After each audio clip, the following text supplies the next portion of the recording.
13장 15절에서 25절 한 절씩 교도하고 마지막 절은 같이 읽겠습니다. 또한 이스라엘에게 범죄하게 한 느바세 아들 여로보암이 베델에 세운 제단과 산당을 왕이 헐고 또 그 산당을 불사르고 바아서 가루를 만들며 또 아세라 목상을 불살랐더라. 요시아가 몸을 돌이켜 산에 있는 무덤들을 보고 보내어 그 무덤에서 해골을 가져다가 제단 위에서 불살라 그 제단을 더럽게 하니라. 이 일을 하나님의 사람이 전하였더니 그 전한 여호와의 말씀대로 되었더라. 요시아가 이르되 내게 보이는 저것은 무슨 비석이냐 하니 성읍 사람들이 그에게 말하되 왕께서 베델의 제단에 대하여 행하신 이 일을 전하러 유다에서 왔던 하나님의 사람의 묘실이니이다 하니라. 이르되 그대로 두고 그의 뼈를 옮기지 말라 하매 우리가 그의 뼈와 사마리아에서 온 선지자의 뼈는 그대로 두었더라. 전에 이스라엘 여러 왕이 사마리아 각 성읍에 지어서 여호와를 경록하게 한 산당을 요시아가 다 제거하되 베델에서 행한 모든 일대로 행하고 또 거기 있는 산당의 제사장들을 다 제단 위에서 죽이고 사람의 해골을 제단 위에서 불사르고 예루살렘으로 돌아왔더라. 왕이 뭇 백성에게 명하여 이르되 이 언약책에 기록된 대로 너희의 하나님 여호와를 위하여 유월절을 지키라 하매 사사가 이스라엘을 다스리던 시대부터 이스라엘 여러 왕의 시대와 유다 여러 왕의 시대에 이렇게 유월절을 지킨 일이 없었더니 요시아 왕 18째 해에 예루살렘에서 여호와 앞에 이 유월절을 지켰더라. 요시아가 또 유다 땅과 예루살렘에 보이는 신접한 자와 점쟁이와 드라뎀과 우상과 모든 가증한 것을 다 제거하였으니 이는 대제사장 hil기야가 여호와의 성전에서 발견한 책에 기록된 율법의 말씀을 이루려 함이라. 요시아와 같이 마음을 다하며 뜻을 다하며 힘을 다하여 모세의 모든 율법을 따라 여호와께로 돌이킨 왕은 요시아 전에도 없었고 후에도 그와 같은 자가 없었더라. 아멘. 베델까지 갔습니다. 예루살렘에서 베델은 그리 멀지 않지만 베델은 북이스라엘의 종교 중심지, 그 타락한 우상 숭배의 근원입니다. 거기 가서 뿌리를 뽑겠다는 얘기죠. 갔더니 보니까는 금송아지는 이미 없어진 것 같습니다. 금송아지 이야기는 없죠. 예, 나라가 이미 망하면서 그거는 그 아수르 사람들이 금이 탐나서라도 갖고 왔을 겁니다. 근데 거기 제단이 있어요. 누가 만들었냐 했더니 느바세 아들 여로보암, 북이스라엘을 쪼개간 그 사람이 만들었는데 형태가 나와 있습니다. 제단, 산당. 우리 성지순례 하실 때 단 가봤죠. 단. 베델과 단. 거기 똑같이 생긴 거예요. 베델에도. 지금은 이제 형태만 남아 있는데요.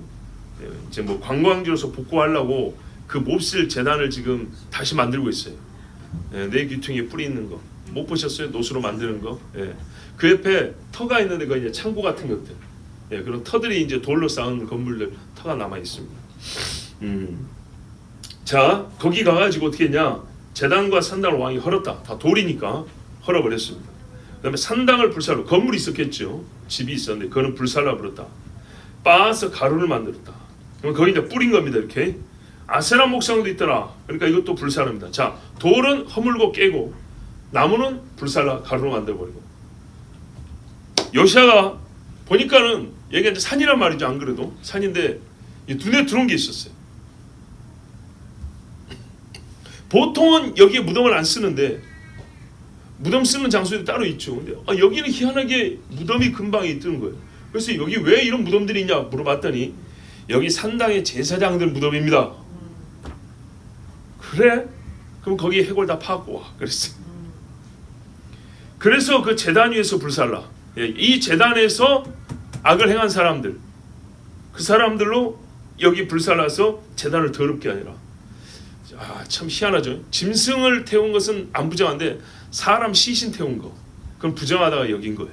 그러니까 아예 이제 손 못 대게 하려고 해골 갖다가 이따 불살라 버려 했어요. 자, 이 일이 10절 후반에 보세요. 하나님의 사람이 전한 대로 여호와의 말씀대로 되었다. 뭐 어디서 나옵니까 이게? 열왕기상 13장에 보면 남쪽에서 선지자 한 사람 올라옵니다.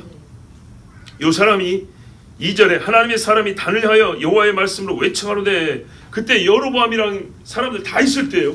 이제 베델에 단 중공식 할 때예요. 중공식 할 때. 근데 그날 딱 찾아가가지고 부주하고 떡이나 얻어먹을 것이지 아주 그냥 판깨로 갔어요. 다나 여호와께서 말씀하시기를 다윗의 집에 요시아라 이름하는 아들 나으리니 저가 네 위에 분야하는 산당 제사장을 내 위에 제사할 것이요 또 사람의 뼈를 내 위에 사르리라 하셨느니라 이랬어요. 그대로 됐어요. 자, 지금은 뼈만 살랐죠. 좀 이따 사람 사르는 거 나옵니다. 하나님 말씀하신다. 자, 근데 이 사람이 어떻게 죽었어요? 아무하고 말하지 말고 돌이키지 말고 그냥 내려가라 그랬죠. 근데 사마리아에서 어떤 또 할아버지 선지가 있었는데 아들들이 소식을 전해주니까 그래 그럼 저기 나귀 안장 좀 올려봐라. 그래 가가지고 나도 하나님의 선지자인데 하면서 꼬드기 갖고 밥 먹게 만들었어요. 내려가다 사자에 물려 죽었죠. 요 말씀도 2번 설교했는데 그가 한 말을 그가 이루게 하다 뭐 이런 식으로 몇 년 전에 설교했으니까 한번 들어보시면 됩니다. 자, 이랬는데 예레미야에도 어떤 말씀이 있냐? 자, 지금 중요한 거예요. 요시야 시대에 예레미야가 사역을 좀 하고 있어요. 같이 청년으로서. 그때 예레미야 8장에도 무슨 말이 있냐? 1, 2절에 나 여호와가 말하노라 그때 사람들이 유다 왕들의 뼈와 그 방백들의 뼈와 제사장들의 뼈와 선지자들의 뼈와 예루살렘 거민의 뼈를 그 묘실에서 끌어내요. 죄인들이죠, 한마디로. 그들이 사랑하며 섬기며 순복하며 구하며 경배하던 해와 달과 하늘의 묵별 아래 쬐리니 그 앞에서 뼈를 무덤에서 끄집어내가지고 널어놓는다는 얘기예요. 얼마나 모욕적입니까? 그죠? 그 뼈가 거두이거나 묻히지 못하여 지면에서 분토 같을 것이며 그러니까 땅에 드러내놓고 이게 사가가지고 쪼개지고 가루가 돼서 날릴 때까지 땅에 그대로 널브러 뜨는다 이 말이에요. 유다도 그렇게 한다고 그랬어요. 자, 이것을 요시아가 먼저 저 북쪽에 올라와서 시행을 했습니다. 그러면 이거를 보고도 요시아의 후손들이 이 요시아가 한 걸 보고도 하나님 앞에 경배하지 않냐고 하늘의 것들에게 경배하면 어떻게 됩니까? 더 험한 꼴을 당하는 겁니다. 예. 뼈들을 싹 늘어놓고 자, 여기서 1대 할아버지 2대 할아버지 해가지고 10대를 쫙 늘어뜨려 놓고 물론 10대 정도 되면 없어졌겠죠. 근데 그렇게 놓고 말이 지나면서 밟고 사람이 지나면서 밟고 개가 하면서 똥 싸고 그래서 다 사가 없어질 때까지 길바닥에 널브러뜨렸는데요. 자, 요시아가 이렇게 했는데 근데 희한하게 좀 다르게 생긴 묘가 하나 있는 거예요. 우리 한국식으로 가고 보면 안 되지만 하여튼 눈에 띄는 돌무덤이었겠죠. 그 앞에 비석도 하나 있고 뭐 기념을 해놨어요. 좀 특이하게 생겼는데 저건 뭐냐 그랬어요. 사람들이 막 가져오라는데 고기는 안 가져옵니다. 그래서 저건 뭐냐 그랬더니 저거는 말입니다 하고 보세요. 그 동네 사람들이 17절에 그 성읍 사람들이 하는 말이 왕께서 베델의 제단에 대하여 행하신 이 일을 전하러 유다에서 왔던 하나님의 사람의 묘실입니다. 요시아가 전에 들은 적이 있거나 오늘 처음 들었거나 내가 이 일을 한다고 말한 예언자가 있었다고? 근데 그 사람 묘실이라고? 오호. 뭐 어떻게 하죠? 그대로 둬야겠죠. 예, 그대로 뒀어요.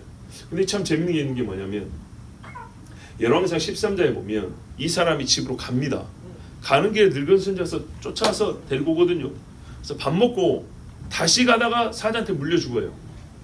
그런데 어디서 죽었는지 어디다 묘를 썼는지 잘 몰랐는데 오늘에서 밝혀진 거예요. 그 늙은 선지자가 뭐라 그러냐면 열왕기상 13장 29절 30절에 늙은 선지자가 하나님의 사람의 시체를 떠들어 나귀에 실어가지고 돌아와 자기 성읍으로 들어가서 사마리아죠.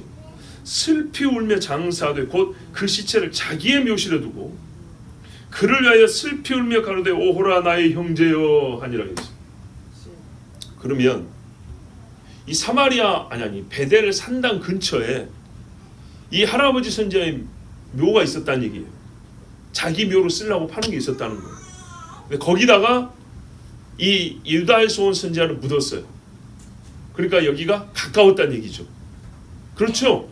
얘 지금 베델의 산당 정리하는데 눈에 띄었다는 거예요.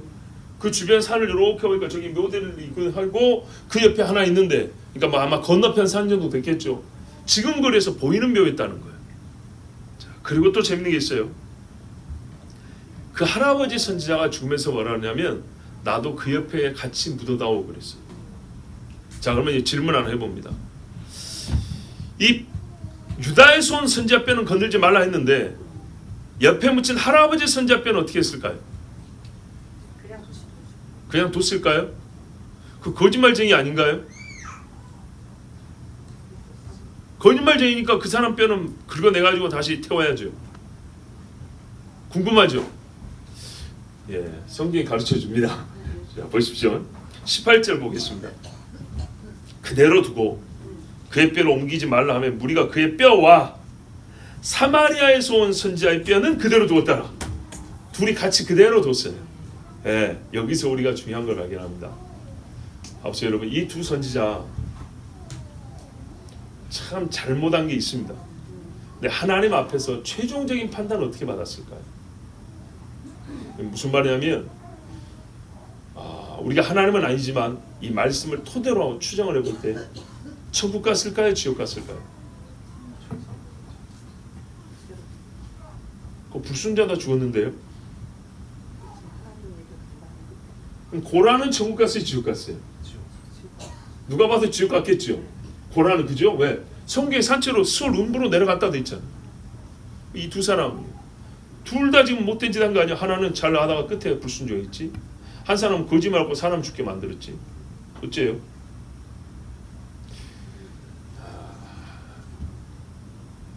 이 말씀을 토대로 볼 때 요시야가 지금 뭐 하고 있어요? 부정한 자들에게 부정한 대가를 치르게 하고 있죠. 그죠? 땅을 더럽게 한 자들을 소멸시키고 있죠. 그런데 그래서 말입니다. 산 제사장들은 와서 죽이고 이제 레위인들은 파직을 시켰고요. 제사장 아닌 일반 사람들이 그 바알 숭배 제사장 한 사람도 있죠. 이 사람들은 좀 이따 죽입니다. 그리고 먼저 죽어버린 사람들은 묘에서 끄집어내갖고 다시 불태워버렸어. 자, 이렇게 극단적이고 철저하게 하는데 두 사람의 뼈는 건들지 마라 그랬어요. 그러면은 요시야가 보기에 우리가 하나님은 아니지만 요시야가 한 행동을 그대로 놓고 볼 때 요시야는 무슨 생각을 했다는 거죠? 이 두 사람은 하나님의 사람이다 이렇게 생각한 거죠. 그렇지 않으면요, 갖다 끄집어내야죠. 왜? 이런 썩을 놈들이 거짓 선자들 일해야 될 거 아닙니까? 왜? 이 땅을 더럽히면 원흉이라 생각할 거 아니에요? 자, 이 케이스에서 우리가 좀 배울 게 있어요. 어떤 이는 죽을 때의 모습이 하나님의 심판, 징벌의 심판인 경우 있어요. 근데 그 징벌의 심판이 구원을 잃은 표일 수도 있고요. 죽음까지만 이 사람에게 내리는 벌일 때도 있어요. 뭔 말인지 아시겠죠? 더 살아야 되는데 너 더 안 돼. 여기서 그만. 여기까지가 벌이에요. 지옥 같다는 얘기가 아니고. 뭔 말인지 아시겠죠? 그런 케이스가 있어요. 그래서 오늘 이 두 선지자에 대한 우리의 오해가 혹은 지나친 판단이 내려질 수 있어. 하나님은 요시야를 통하여 이 일을 행하게 하신, 눈에 띄게 하신 거라고 봅니다. 사람이 자기가 무슨 일을 하는지도 모르지만 대제사장 가야바가 한 사람이 죽고 많은 사람을 살리는 것이 옳다고 말한 것처럼 지금 무슨 말인지도 모른다 했잖아요. 그런데 그런 것처럼 하나님이 자문에 보면 왕의 마음에 하나님의 손이 있어 그랬어요. 때로는 자기가 뭐 하는지 모르는데 하나님의 손이 이끄는 대로 하는 경우가 있어요. 그래서 그 결과로서 하나님의 뜻을 보이는 경우가 있어요. 여기에 전체적인 사건의 맥락과 흐름을 보면 분명히 부정한 자는 부정하게, 의로운 자는 의롭게, 이런 일이란 말이에요. 그랬을 때 이 두 사람에 대한 요시야의 처우는 적어도 당대를 살았던 하나님의 사람 요시야가 보기에는 그 사람들은 저것들과는 다르다고 말입니다. 아시겠죠? 그럼 우리는 그 정도는 수용하고 따라야 되는 거예요. 그 정도 아니라 그렇게 따라야 되는 거예요. 그 이상 판단하는 것은 우리에게 허락된 일이 아닙니다. 아시겠죠? 예, 이런 케이스가 우리 중에도 있다는 겁니다. 유다에서 온 선지자는요, 그러니까 그의 과오에 대하여 하나님이 너 이거 하나 안 들었으니까 지옥, 이게 아니고요, 죽음이었어요. 사자에게 물려 죽을 것까지 아니었는데 사자에게 물려 죽음으로 죽는 것이 하나님의 심판이었어요. 그러니까 이렇게 보면 돼요. 그 사람에 대한 심판은 사자에게 물려 죽은 걸로 끝난 거예요. 그 이상은 아니에요. 분명히 무덤까지 파헤친 사람과 대조를 우리가 알아야 됩니다. 그리고 재밌는 게 이 사마리아에서 온 그 할아버지 선지자 있죠. 이 사람은 참 복을 받았어요. 우리가 그래서 깨달을 게 있는데 이 사람이 죽을 때 그랬거든요. 열왕기상 13장 31절 2절에 그 장사한 후에 아들들이 있었어요. 2명 이상 있었는데 곧 있으면 나도 죽을 텐데 나를 보세요. 하나님의 사람을 계속 불러요. 하나님의 사람을 장사한 묘실에 나는 장사하되 같이 두라는 얘기예요. 내 뼈를 그의 뼈 곁에 두라. 그가 여호와의 말씀으로 보세요. 왜 하나님의 사람을 부른가? 베델에 있는 단을 향하고 또 사마리아 성읍들에 있는 모든 산당을 향하여 외쳐 말한 것이 반드시 이룰 것임이니라. 그러니까 이 사람이 이 유다에서 온 선지자를 막 죽이고 싶어가지고 거짓 선지자들을 막 때려 죽이려는 것처럼 그러려고 한 게 아니었어요. 이 깊게 보면 하나님의 뜻이 반드시 응한다는 것을 두 선지자의 죽음이 보여주는 그런 사건인데, 하여튼 너무 슬펐어요. 어쨌든 자기 말로 인하여 선지자가 죽었잖아요. 그래서 그의 묘를 자기 묘를 내줘가지고 쓰게 했는데, 하나님의 사람이라는 것을 확실히 알고 있었기 때문에 사자에 물려 죽었지만 내 뼈를 그 옆에 두라 그랬어요. 민수기 아주 참 재밌는 말씀이 있어요. 뭐라 되냐면, 제가 정확히 암송 못해서 죄송합니다. 그 죽은 자의 몸이 야곱의 몸과 함께 있는 자는 복이 있다, 이런 말이 있어요. 무슨 말이에요? 하나님의 사람과 함께 무덤에 들어가는 것도 복이 있다. 굉장히 예언적으로 풀면 우리가 영적 의미가 있는데 이 자체로도 실제로 봐보세요. 그러니까는 믿음의 사람이 묻힌 곳에 묻힌다는 것이 같은 믿음을 갖고 있다는 뜻이 될 때, 그 믿음을 나도 갖기를 원한다는 그런 뜻이 될 때 동일한 취급, 동일한 대우를 받는다. 그렇게 되기를 원한다는 이제 그런 소망의 말이었거든요. 근데 실제로 여기 보면 이 사마리아에 있던 이 늙은 선지자도 유다에서 온 선지자 옆에 같이 묻혀가지고 요시아가 둘 다 그대로 돌아갔어요. 그러니까 전체 이야기를 다 들은 거죠. 전체 이야기를 들었을 때 그러면 둘 다 손대지 말고 그대로 돌아가겠습니다. 이거는 하나님이 우리에게 주시는 메시지입니다. 예. 자, 19절을 보면 그 다음에 어디로 갔냐? 사마리아 수도로 갔어요. 수도니까 크지요. 그 옆에 이제 위성 도시 같은 여러 이제 마을들이 많이 있는데 일일이 다 찾아다니면서 산당을 다 제거했는데, 누가 세우냐니까 사마리아는 그 왕도 아닙니까? 수도. 그러니까 왕들이 가까운 데 세워놓은 거예요. 그래서 어떻게 했냐? 베델의 생한 그대로 똑같이 했다. 자, 그런데 여기서 우리 이제 하나 더 생각해 봅시다. 지금 사마리아를 요시아가 이렇게 다닐 수 있는 이유는 북이스라엘이 망했기 때문이죠. 어느 나라에 망했죠? 아수르 망했죠. 근데 아수르 허락 안 받고 이렇게 다녀도 됩니까? 아수르가 가만둡니까? 그렇게가 아니고 그랬어요. 무슨 말이냐? 우리가 잘 알다시피 아수르가 이제 막 그 이방 사람들 와서 이주를 시켰잖아요. 이스라엘을 끌어가고, 그 말씀들이 열왕기 17장에 보면 다 나와 있습니다. 사마리아를 차지하여 그 여러 성읍에 거하게 하였다. 이렇게 나왔어요. 그래서 우리가 이제 훗날 말하는 사마리아인이라는 게 나오지 않습니까? 근데 말이에요, 그 지배력이 그렇게 강하지를 못해요. 그래서 남쪽의 왕이 이제 위에 돌아다니는 것을 막을 정도의 그런 지배력도 없었다는 거예요. 우리가 생각할 거는 이렇게 막 돌아다니까 통일됐냐? 아니에요. 통일은 아니에요. 북쪽이 망한 거지 남북이 통일된 건 아니에요. 그렇지만 망한 북이스라엘을 지배하는 아수르의 힘이 워낙에 멀리 있다 보니까 남쪽의 왕의 힘만큼 강하지는 못하고, 북쪽의 사람들도 남쪽으로 많이 이주하면서 어쨌거나 형제이기 때문에 이방 왕보다는 유다 왕을 좀 의지를 한단 말이죠. 그러니까 예루살렘에서 유월절 지키라 할 때도 온단 말이에요. 그러니까 그 정도로 아수르의 힘이 아주 강하게 미치지는 못했다는 겁니다. 아시겠죠? 자, 그래서 베델도 가고 사마리아도 가고 다니면서 깨끗하게 할 수 있었어요. 아수르의 신이건 뭐 가나안의 신이건 뭐가 됐든지 간에 요시아가 그냥 다 엎고 쓸고 다닐 수가 있었어요. 그런 덕분에 저는 예전에 사마리아 사람들이 잘못해서 사자가 물어 죽였잖아요. 그때 포로로 끌어간 제사장 중에 하나 데리고 와가지고, 레위인 데리고 와가지고 율법 가르치라고 그랬죠. 그 덕에 훗날 사마리아인이라고 불리는 사람들이 어느 정도의 성경 지식을 갖고 있었다.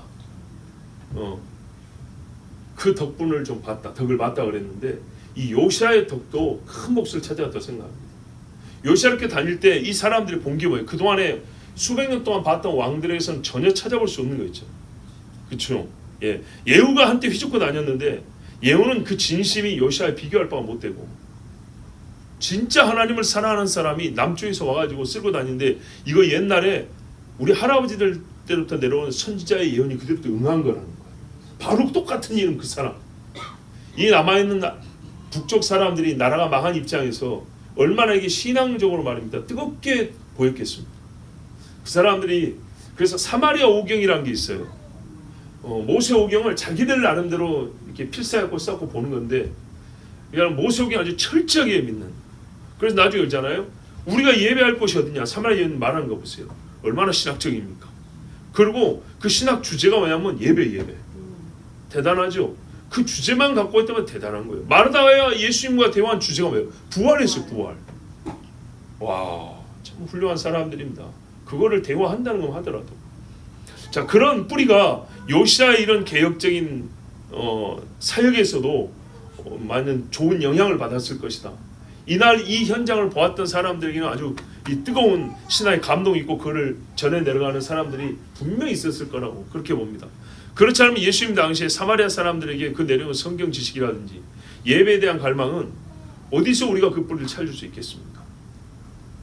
자, 돌아다니다 보니까 산당이 아직도 많아요.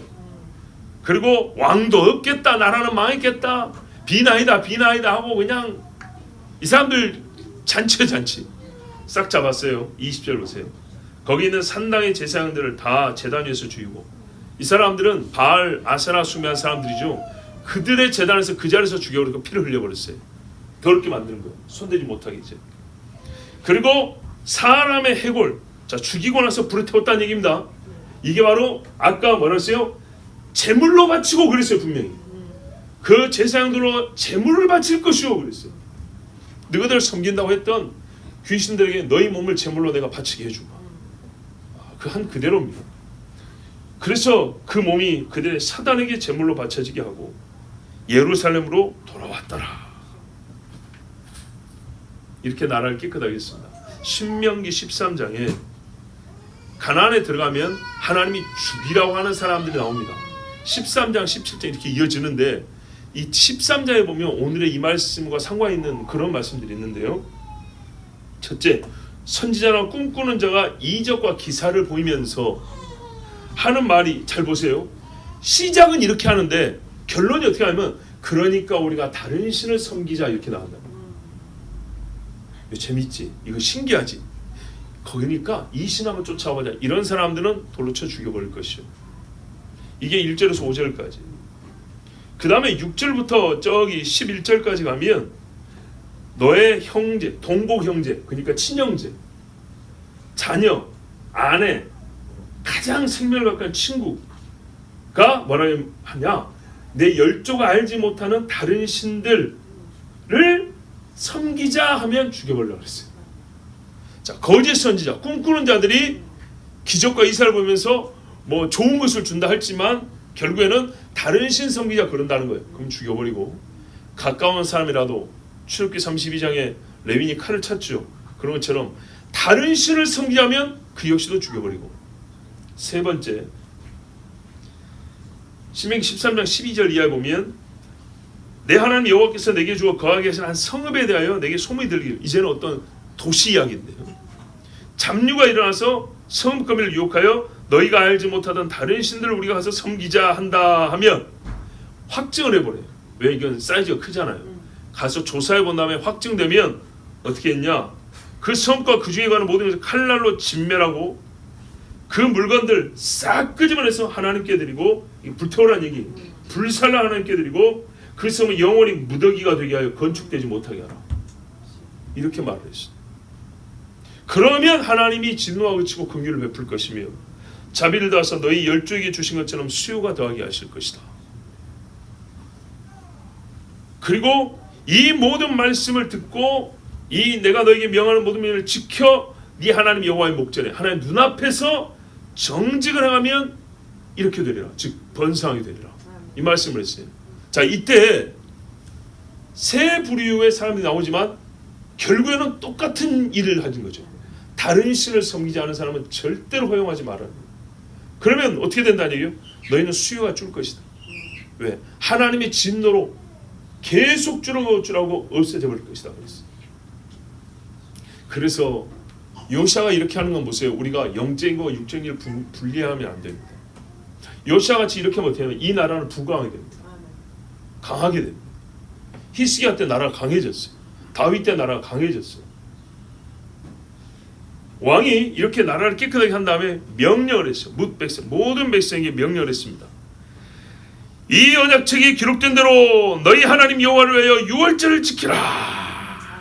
빵빵 나팔을 불면서 백성을 소집했어요. 이때 나도 좀 살아봤으면 얼마나 좋았어.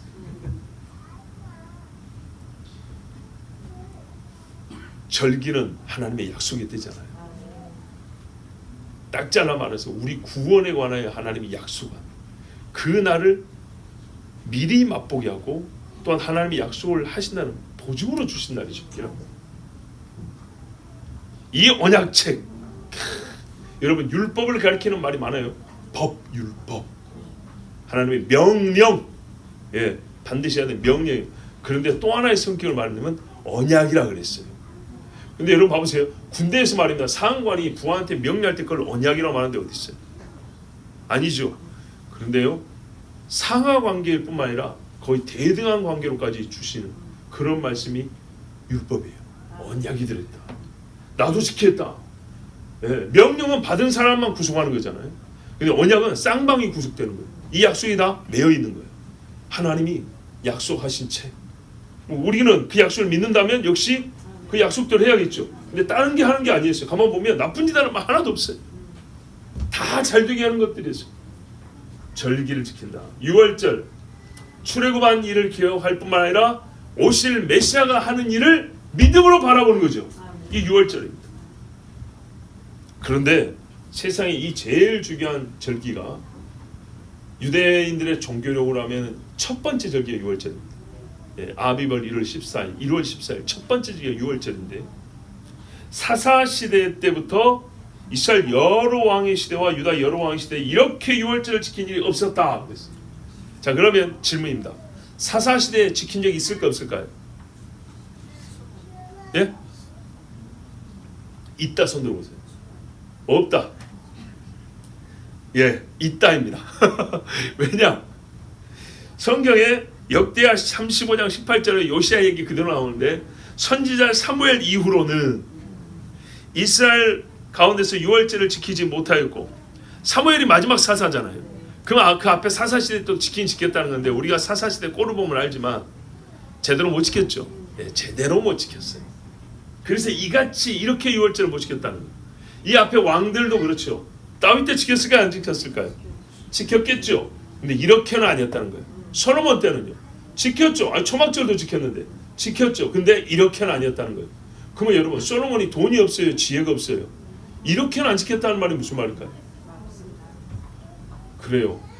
온 백성이 이렇게 깨끗하고 온 마음으로 지킨 적이 없다는 거예요.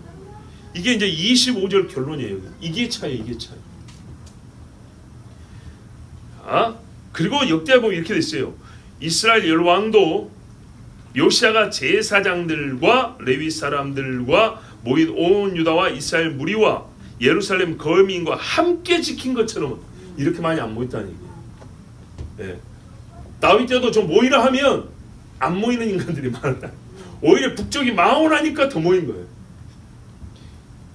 그처럼은 유월절을 지키지 못하였더라. 온 백성이 온 땅을 정결하게 하고 철저히 언약의 책이 정한 율례와 법도를 따라, 그러니까요 마음도 뜨겁고 그 법도도 성경 그대로 온전하게 따라 행한 유월절은 요시아가 최고였다는 말입니다. 그러니까 우리가 이럴 때 다윗도 요시아만 못했고 솔로몬도 요시아만 못했다 그 말이죠. 이걸 보고 역시 사람마다 부족한 게 있어. 그거에서 교훈을 얻으면 안 됩니다.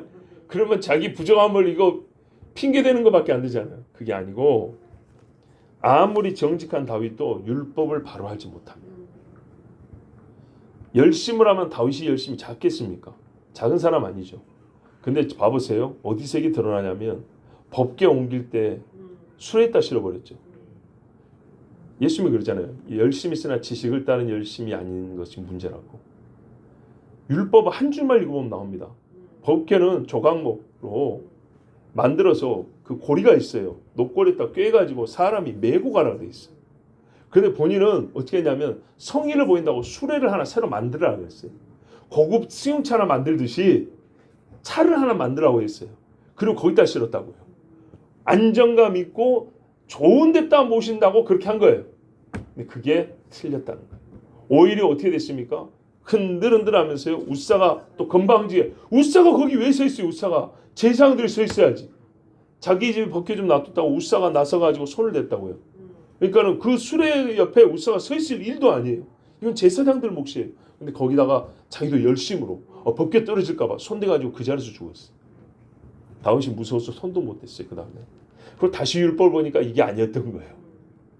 그래서 다시 제사장들 깨끗이 준비하고, 그리고 괴를 나무 꿰어가지고 지고 오게 했어요. 얼마나 조심스럽더니 6걸음 가고 하나님 앞에 제사하고 6걸음 이런 식으로 왔다 했어요. 그러니까요. 이게 부족한 거였어요. 이게 공통점이에요. 율법의 하나님 말씀 그 자체를 알지 못하면 말씀에 대한 그 말씀에 대한 사모하는 그 열심만 갖고 되는 게 아니고요. 구체적으로 알아야 돼요. 구체적으로. 솔로몬도 마찬가지입니다. 우리는 솔로몬은 잘 아신 대로 태어날 때 태생적 지혜가 좀 있는 사람입니다. 소위 머리가 좋은 사람이에요.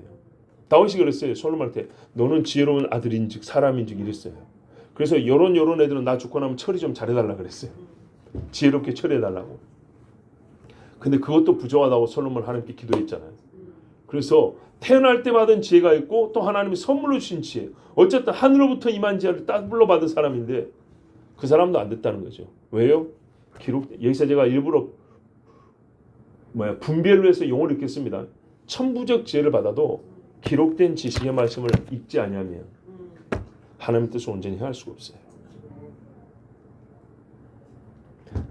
하나님의 거룩함, 하나님의 온전하심을 제 아무리 자문을 몇천 가지 놓고 식물과 동물을 논할 수 있어도 이 책을 열지 않으면 읽지 않으면 하나님을 영화롭게 하는 일은 온전하게 할 수가 없어요. 자, 그래서 하나님의 거룩함이 훼손되고 그 똑똑한 솔로몬 때문에 예루살렘이 얼마나 더럽게 됐는가 봐보십시오.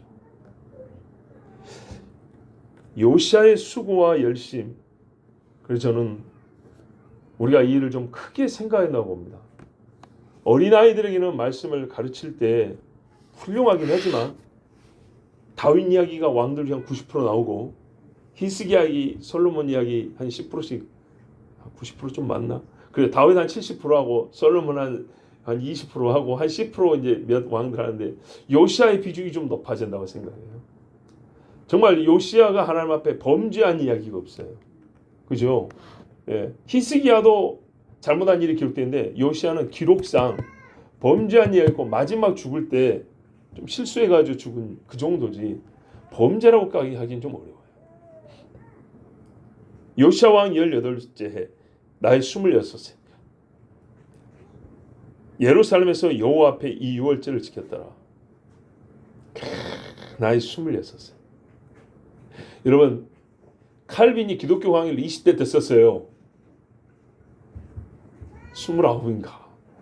여러분 옛날에 나라를 지킨 장군들이 20대들 노장들도 갖고 있지만 전면에 싸웠던 지금도 군인들이 20대들이죠. 과거 급제 10대 후반 20대 초 그러죠. 요즘 말하면 공무원 시험인데요. 행정고시급 정도 되는 시험들이에요. 예, 장원 급제는 그 중에 수석했다는 얘기고. 예, 그런 사람들은 발령 어디로 갈까요? 바로 중앙정부로 가겠죠. 그래서 발령이 달라요.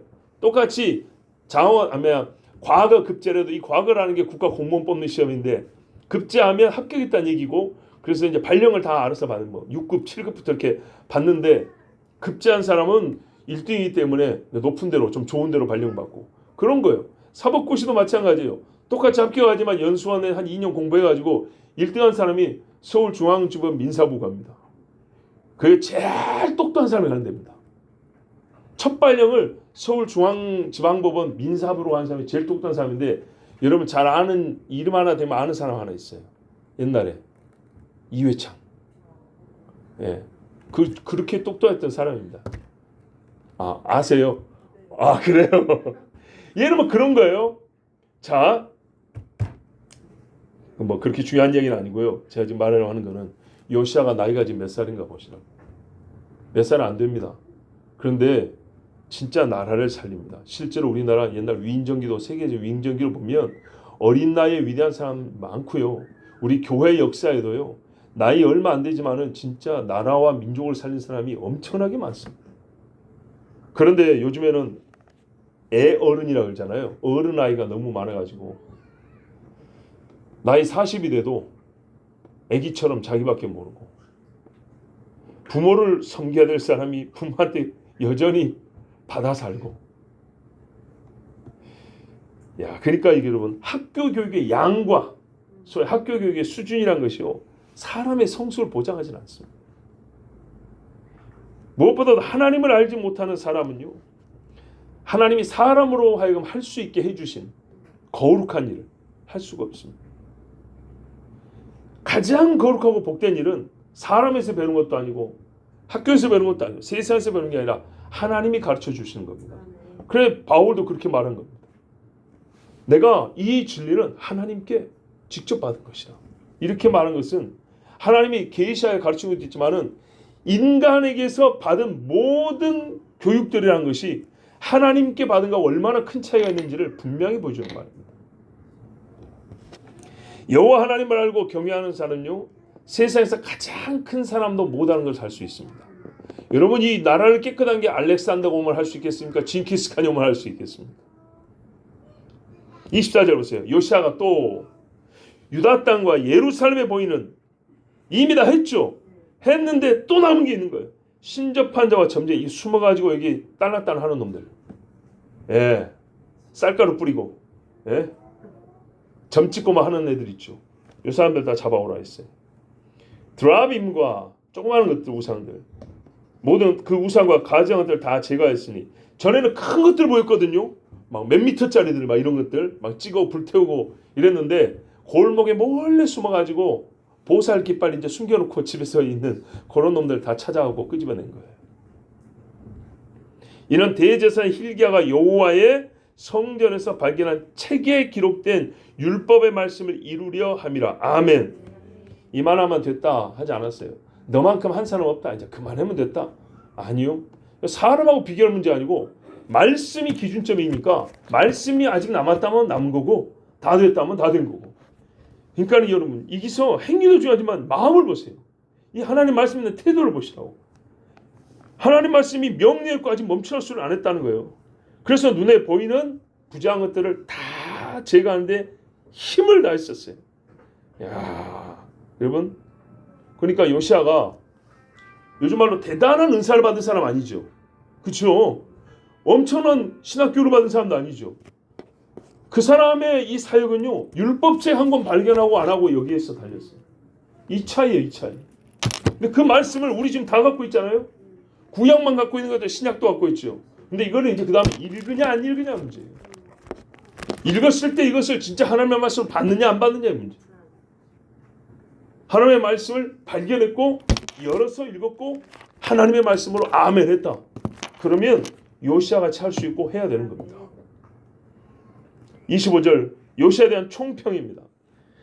요시아와 같이 마음을 다하며 뜻을 다하며 힘을 다하여 모세의 모든 율법을 따라 여호와께로 돌이킨 왕은 요시아 전에도 없었고 후에도 그와 같은 자가 없었더라. 아멘. 총평입니다. 하나님께서 요시아라는 사람을 이렇게 말씀해 주셨어요. 성경에 보면 악인에 대해서도 하나님이 설명을 해주는 특별한 인간들이 있습니다. 그런데요 그런 인간은 일단 빼놓고 의인들, 하나님이 보시기에 충성되도 하는 사람들, 요시아처럼 이렇게 총평해 준 사람 몇 명 있죠? 한 두 사람만 얘기해 볼까요? 누가 있습니까? 다윗. 어디서요?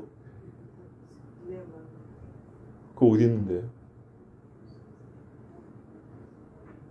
정직히 해나고 시편. 사실은 내 마음에 합한 자라는 말은 사도행전에 나와 있어요. 사도행전에. 그래서 다윗을 가리켜 내가 그를 보니 내 마음에 합한 자라 함을 이루리 하면 이렇게 돼 있거든요. 그거 원문이 어디 있는가 찾으면 잘 안 보입니다. 사실 잘 찾기 어렵습니다. 하여튼 그렇게 말씀하고 사실이고요. 또 누가 있을까요? 요시야 했고, 뭐 왕 아니어도 괜찮습니다. 욥 있잖아요. 그렇죠? 사단의 일자 하나님이 너 욥 같은 사람 봤냐? 악에서 떠나고 나 앞에 뭐 이렇게 순전하고 정직한 사람이 욥 같은 인간이 없다. 이렇게 말했죠. 또 이제 덜어 있는데 제가 한 사람만 더 언급하면 갈렙 있죠. 말해서 하나님이 내 종 갈렙은 이 사람들과 마음이 달라서 온전히 나를 쫓았다. 이렇게 그렇게 평가를 해주시죠. 이제 이런 식으로 평가를 해준 믿음의 사람들이 들어 있습니다. 자, 그래서요. 제가 저희 아그들을 볼 때 이런 말을 했어요.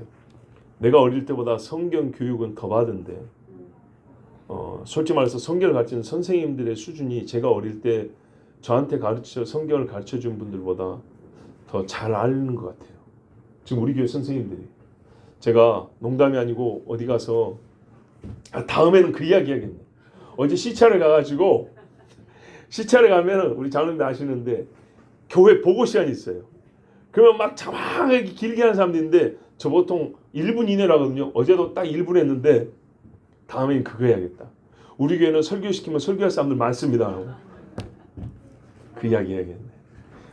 여러분, 교인 수에 비해서 설교를 할 수 있는 분이 저는 다른 교회보다 우리가 많다고 생각합니다. 월등히 많다고 생각합니다. 교인 수에 비해서. 여러분 진짜로 아닌가? 저만 그렇게 생각한가요? 예. 아니면 저를 나무라 주세요. 하여튼 이제 총평. 하나님 말씀을 그렇게 배울 수 있는 기회가 많고 잘 배우는데 너희들이 아빠보다 부족한 것은 같은 나이대를 보면 중고등학교 때 보면 하나님을 향한 열심이 부족하다. 그래요. 근데 또 같은 나이대 보면 저보다 뜨거운 사람이 하나 있어요. 누굴까요? 같은 나이 따라는 건 중고등학교 얘기한 거예요. 중고등학교 때는 네가 나한테 안 돼. 안 돼요. 중고등학교 때는 아직까지 솔직히 저만한 열심히 거기서 못 봤어요. 진짜로. 근데 청년 때는 달라요. 예. 지금 23, 24 이때 있죠. 22, 3, 4 이때 24, 3, 4 내년까지 5. 예. 이때는 이 친구가 저보다 나아요. 저보다 뜨거워요. 네, 그렇게 양심적으로 인정을 합니다. 예. 총평이 우리 사람과 사람 사이도 양심적으로 볼 때 내가 그렇게 고백했어요. 오늘 정말로 그랬어요. 같은 나이대로 보면 20대 이렇게 초반에 영빈이는 나보다 뜨겁다. 나보다 더 하나님 앞에 진실하다. 네, 그렇게 하나님 앞에 고백을 했는데 오늘 공개적으로 앞으로 계속 잘합시다. 정말로. 여기 보세요. 마음을 다하여 뜻을 다하여 지성과 이성 다 했다는 거예요. 힘, 자기가 쓸 수 있는 모든 권력, 육체의 힘, 정치적인 힘, 관계의 힘, 물질의 힘 다 썼다는 거예요. 그걸 어디다 다 썼냐 했더니 이거 좀 나눠갖고 쓰니 마음은 여기다 다 쓰고 뜻은 저기다 다 쓰고 아니요. 다 모아가지고 스크류바처럼 꼬아가지고 새끼줄처럼 꼬아서 하나님 말씀에 다 묶어버렸다는 거예요. 그래서 요시야를 하나님이 이런 놈이 없다고 하는 거예요. 여호와께로 돌이킨 왕은. 근데 잘했던 나라도 아니고 떠난 사람들을 데리고 올라니까 이 젊은 사람이 얼마나 힘들었겠어요. 그죠? 근데 이 젊을 때 10대 그러니까 후반부터 20대 지금 중반까지 약 한 10년 어간이라고 할까요? 육체적으로 제일 아름다울 때 이 미모를 자랑해도 바쁜 이 시간에 막 떼약빛을 쐬어가면서 땀 흘려가면서 막 나서서 명령만 했을까요? 제 생각에는 요시야 같은 사람은 자기가 나서서 꽃게이 될 사람입니다. 얼마나 멋졌을까. 수건 둘러가서 땀 닦아가면서 요시야 전에도 없었고 후에도 그와 같은 자가 없었더라. 실제로 열심히 있었던 다윗도 그랬어요. 뒤에 물러서 있는 왕이 아니었어요. 그죠? 히스기야도 그렇고. 이 마지막 때 이런 사람 보면 너무너무 좋겠죠. 모세의 율법을 따라 이겁니다. 모든 힘을 마음을 뜻을 다해서 율법을 따라. 그러니까 하나님 벌써요. 사랑하라 그러고 지킨 자가 사랑이라고 그랬죠. 그러니까 요시아가 한마디로 뭐예요? 그래, 하나님을 그렇게 사랑했다는 거예요. 그러니까 그 나라를 맡겼고 그 나라를 맡긴 그만큼 하나님 영광을 받으셨어요. 여러분, 믿으려면 이렇게 믿어야 됩니다. 참 부끄럽지만은 말은 바르게 해야 되죠. 이분 제가 좀 삐뚤어졌습니다만 말은 바르게 해야죠. 순종하려면 이렇게 해야 됩니다. 이렇게 믿고 이렇게 순종하는 것이 맞습니다. 여러분, 거룩한 개혁도요, 거룩이 분다 해서 그냥 쉬워지는 건 아닙니다. 거룩이 붙을수록 더 어렵습니다. 그래서 모든 힘을 다해야 됩니다. 거룩한 일에도 불만이 있고요, 실수가 있고요, 또 잘 몰라가지고 실패하는 경우도 있습니다. 하나님이 거룩한 일하고 항상 기적으로 돕지는 않습니다. 그렇죠? 예, 하나님이 거룩한 일하고 해서 배 안 타고도 바다 건너게 해주지는 않습니다. 배 만들어 2년의 시간을 허비한다 이렇게 생각할 때도 있습니다. 물론 허비는 아니지만 하나님이 2년의 시간을 그렇게 꼭 단축시켜 주지는 않습니다. 배 만들 2년 쓰고 건너는데 1년 쓰고 그것도 내가 다 받는다 이렇게 하는 겁니다. 인내의 싸움입니다. 그리고요, 철저하게 했어요. 하나님이 우리에게 뜻을 정하신 일에 하나님이 부실하게 한 일이 있습니까? 없습니다. 마찬가지로 우리가 하나님 앞에 뜻을 정한 일에는 철저해야 됩니다. 죽은 자는 죽은 자에게로 바쳐졌고요, 산 자는 살아계신 하나님께 자기를 바칩니다. 너희 몸을 너희 자신을 거룩한 산 제물로 하나님께 바치라 했는데 요시아 그렇게 살았던 사람입니다. 죽은 것들로 산 자의 땅에 들어오지 못하게 한 사람, 산 자가 죽은 자의 땅으로 가지 못하게 한 사람, 하나님의 이름의 영광이 다른 자에게 빼앗기거나 아니면 다른 자에게 나눠지거나 하는 일이 없도록 막은 사람, 그리고 도둑질한 놈들한테 가서 하나님의 영광을 다시 찾아온 사람, 그 나라를 복되게 한 사람이 요시아입니다. 그러면 여러분, 우리도 거룩한 땅에서 부정한 것을 제하시고 거룩한 몸에서 더러운 것을 끄집어내시고 성경을 따라 하나님께서 주신 지혜와 기록된 말씀을 따라 의와 경건으로 하나님께 영광 돌리길 바랍니다. 그러면 하나님께서 너의 수요를 더하시리라 했습니다. 이게 보이는 것과 보이지 않는 모든 것에서 하나님이 더하실 줄로 믿습니다. 우리 같이 기도하겠습니다.